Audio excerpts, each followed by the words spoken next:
Này hôm qua tông ngay vào cái xe máy của cái thằng đứng dưới đường băng.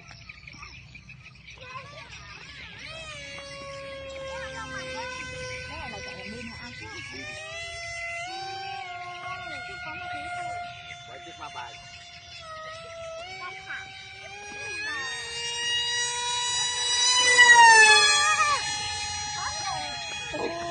Sợ quá.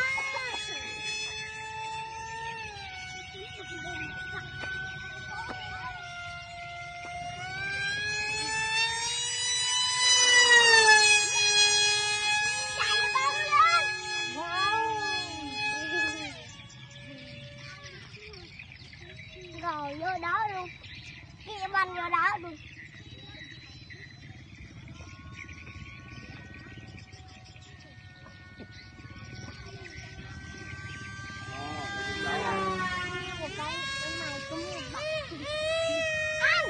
Anh cài lên.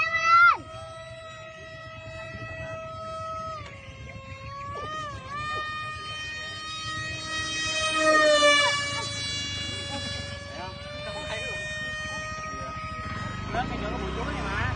Thấy ngay bụi chuối mà sao tới. Lấy cái tay để khiển á. Con ở đi, con ở đi, con ở đi. Ở đây, đây, đợi, có đi về đây.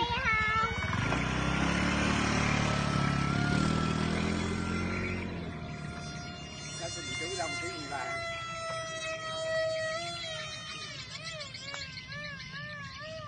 Đâu qua đó giữa là cái này nè. Nè, đâu rồi? Ra ngoài đường chị. Vừa.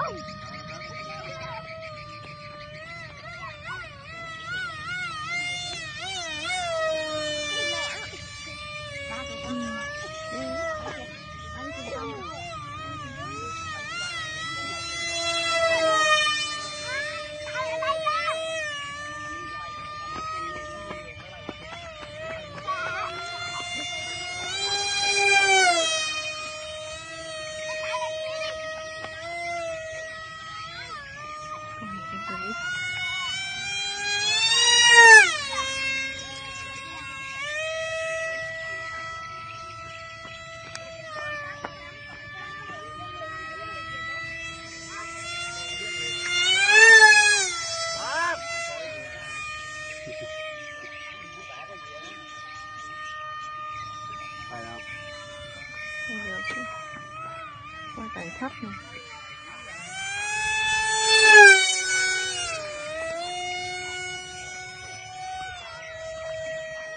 Đi lại đây, không có chạy nữa.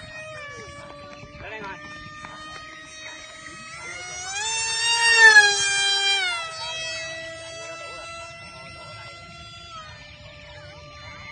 Hơn 3 phút rồi. Đấy. Hơn 3 phút. 6 phút 26.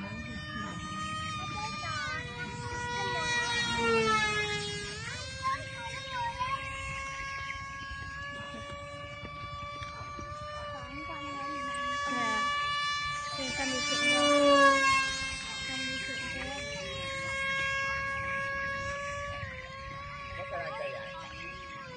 Con ba bài ra ngoài chỉ chỗ nhận đó cái năm bài.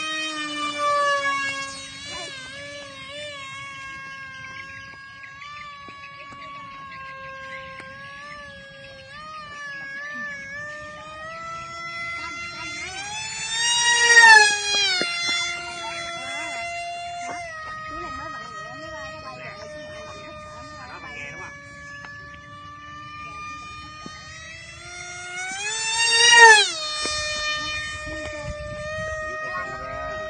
Đây làm gì?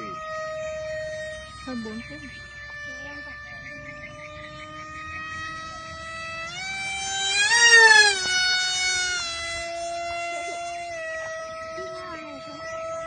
Sao nó bay lên được ta? Bằng số hả? Chiếc này cũng bằng số nó bay hay hả? Cái này bị va chạm mà. Rồi cái đầu quay này.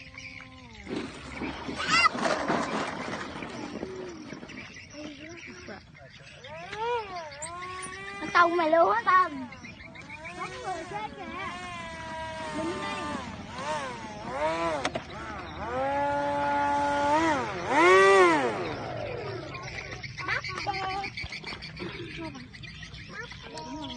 sốt mà. giờ mới lượn máy bay.